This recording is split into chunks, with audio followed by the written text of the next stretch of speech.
There's a quiet problem inside U.S. undersea power that almost nobody talks about directly because it isn't glamorous, it's not political, it's not going to fit into a YouTube short. That's not what this video is. That's not what this channel has been. For years now, the U.S. Navy has been operating without one of its most capable attack submarines. The real story isn't the accident that sidelined it. The real story is what the timeline to bring it back says about how tight the margins are in the submarine force, especially in the Pacific, and what actually happens when a high end platform disappears and the Navy has to compensate in ways it can't talk about publicly. We're talking, of course, about the USS Connecticut. There's been a lot of documentation, a lot of YouTube videos for that matter, a lot of good ones on the accident that happened back in 2021. But just catching up here, it's a Seawolf-class submarine, and it's been absent from the operational force since that accident. And the current expectation is now a return sometime, probably in late 2026. That's an extraordinary length of time for a Navy that is supposed to have undersea dominance as a default assumption. So if our first instinct is to shrug and say, all right, well, it's just one submarine, one sub down, it can be replaced, that's not really true. And it's exactly why this is the story that most of us miss. Because the Seawolf, the class, isn't just an older submarine. Nor, of course, is the Connecticut. It's a tiny, high-end category of capability that the fleet doesn't have a lot of. It can't regenerate them on demand. There's no more production line. Only 3 hulls were built. The Seawolf, the Connecticut, the Jimmy Carter. Each of those sits in a niche where multiple demands converge at the same time, right? Speed, depth margin, payload flexibility, acoustic performance in aggressive operating profiles. That matters because modern submarine operations aren't just about being quiet and present. They're about being able to reposition quickly, to hold risk at distance, and sustain tempo in a theater where transit times are long. The map's huge. It's exactly what the Pacific is. And that's where the Connecticut's absence becomes more than just a trivia fact. The collision happened in the Indo-Pacific. Public record says the Connecticut hit an uncharted seamount. Whatever. It's an environment where the U.S. Navy most relies on submarines to do the work it can't advertise. Even without getting into classified mission sets, and or not, I mean, there's like no information on the exact, like what they were doing, where they were doing it. Like, of course, that's not out there. But we can say something, of course, that's obvious. In a region like that, a submarine isn't only a platform, it's a form of flexibility. It's the ability to show up without asking permission. It's the ability to operate without a visible footprint. It's the ability to complicate someone else's planning even when nothing appears to be happening. So when a high-end hull like Connecticut disappears for years, the Navy doesn't just lose presence, it loses margin. It loses options. It loses the ability to absorb surprises without pulling levers elsewhere. And if you want to understand how that plays out in the real world, you have to think about the submarine force the way planners do. Not in total inventory numbers, but in availability. Because how many submarines exist is one question. How many submarines are actually deployable right now in this theater, with this maintenance schedule, with this crew, with this training cycle? Those are completely different questions. The submarine force lives and dies on the maintenance pipeline, and that pipeline doesn't bend just because we want it to. When the Connecticut went down, the Navy didn't just get to replace it. There's no Seawolf production line. Like I said, there's no spare hull just sitting around. There's barely spare parts. There's only the rest of the fleet, which is already committed to deployments, already committed to training, already committed to their own maintenance windows. So compensating for Connecticut meant reshuffling reality, extending deployments, tightening schedules, taking on more risk somewhere else, or accepting that certain options were simply not available during certain windows. That's the first part of the story, what the absence means operationally. The second part is what the timeline tells you about the machinery behind readiness. After the collision, Connecticut entered a major extended docking availability at Puget Sound Naval Shipyard. And this is where people, like most of us, to be fair, who don't follow shipyard realities, misunderstand the situation. Because we all kind of imagine repair as if you fix a thing and it's done. That is not how this works. When an attack submarine takes significant forward section damage, we're talking about work in the bow where sonar systems, structural interfaces, and hydrodynamic components come together in a way that doesn't tolerate shortcuts. That area isn't just the front of the boat, it's a tightly integrated, high consequence zone where repairs demand precision and validation, because the cost of getting it wrong is unacceptable. And then there's the industrial reality. A repair of that magnitude does not happen in a vacuum. It happens inside a shipyard system that's balancing multiple major availabilities at once, competing for dry dock time, workforce, testing windows, the invisible bottlenecks that matter most, right? Specialized labor can't be replaced without a hiring spree, and even then, training people up to do this kind of job. That's why this case matters. It's not because it's embarrassing, it's because it's revealing. If you're the United States and you accept that the submarine force is one of your core asymmetric advantages, then you should care deeply about what it means that a single accident can remove a uniquely capable hull from service for the better part of a decade now, and that the system can't compress the recovery without shifting risk elsewhere.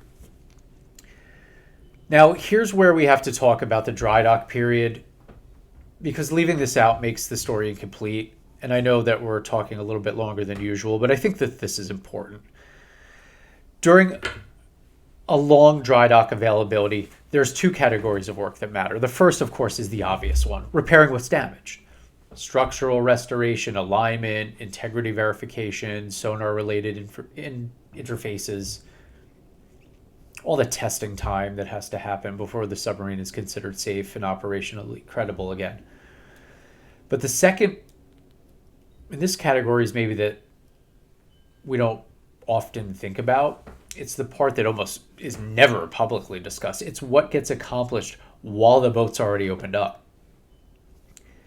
Here's the logic. And again, this is my analysis. There's no claims here for perfection. We don't know anything about specific upgrades. It's just kind of taking a reasonable look at this, maybe an informed analysis. When a submarine like this is in deep maintenance, especially one that requires extensive opening of sections that are normally inaccessible, the Navy is forced to make a decision. Do we put it back together and accept that we'll have to go through this again for some known issues? Or do we use this window, as painful as it is, to address what we can while this access exists? In real shipyard practice, you don't get a multi-year docked availability and treat it like a single task project. You address material condition issues that would shorten service life. You replace components that are on the edge of tolerance. You do reliability work that reduces future casualty risk. You incorporate modernization items that are already planned because it's cheaper It's smarter. Do them now than to schedule another availability period later. And of course, I want to be precise here. We don't have a specific public authoritative list of systems upgrades for the Connecticut. That's not how the Navy communicates about attack submarines. Why would it? But it would be unrealistic to assume that years in deep availability resulted in just collision repair alone, with no additional work done to improve reliability, hardware, software, extend service life, align the boat with whatever baseline the force is already moving toward anyway. This is also why timelines stretch. Every time you add, since we're here anyway, we should also address X. Of course, you improve the boat's long-term viability, but you extend the immediate return date. And you do that inside a shipyard ecosystem where schedules interact. Pulling one lever pushes another hull's work out even further. And that's what brings us back to late 2026. Almost a year out, right? And that's what the date implies, if it doesn't move again.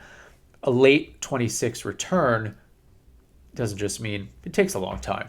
It implies something more important. And this is a key takeaway.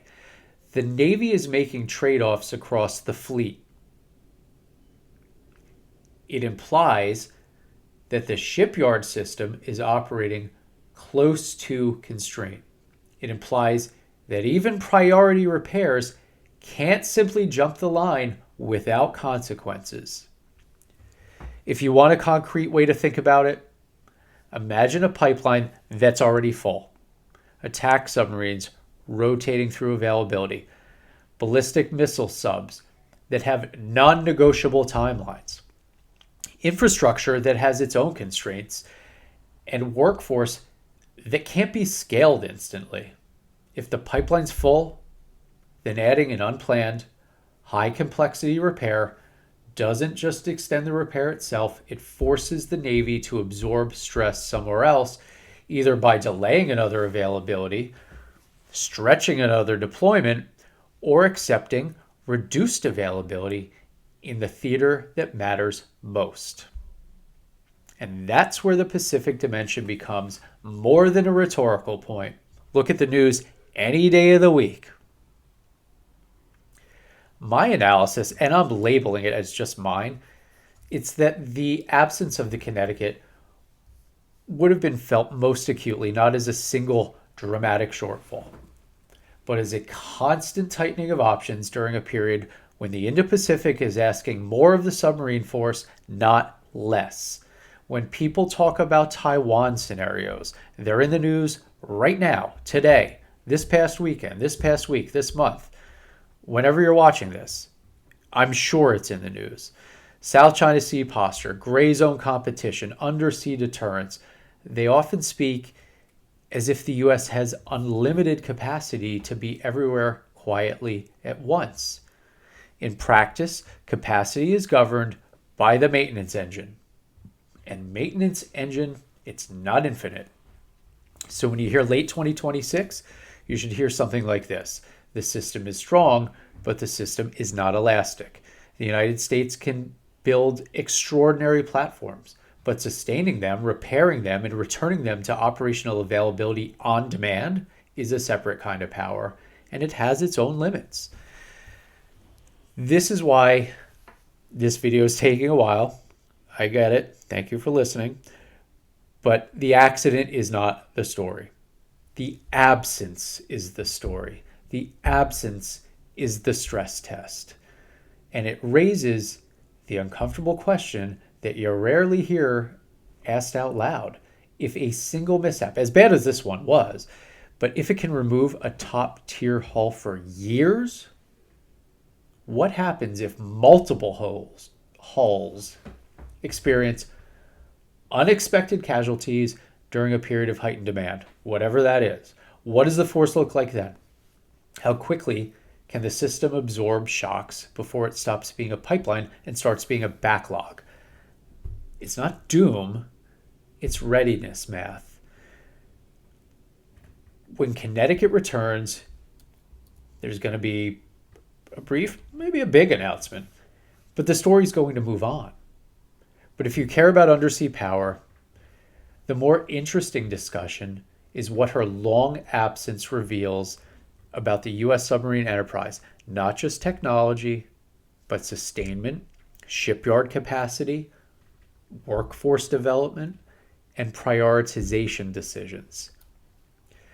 I want to end this the right way, because if we stop right here, we're leaving one thing on the table, and I'll get to it quick.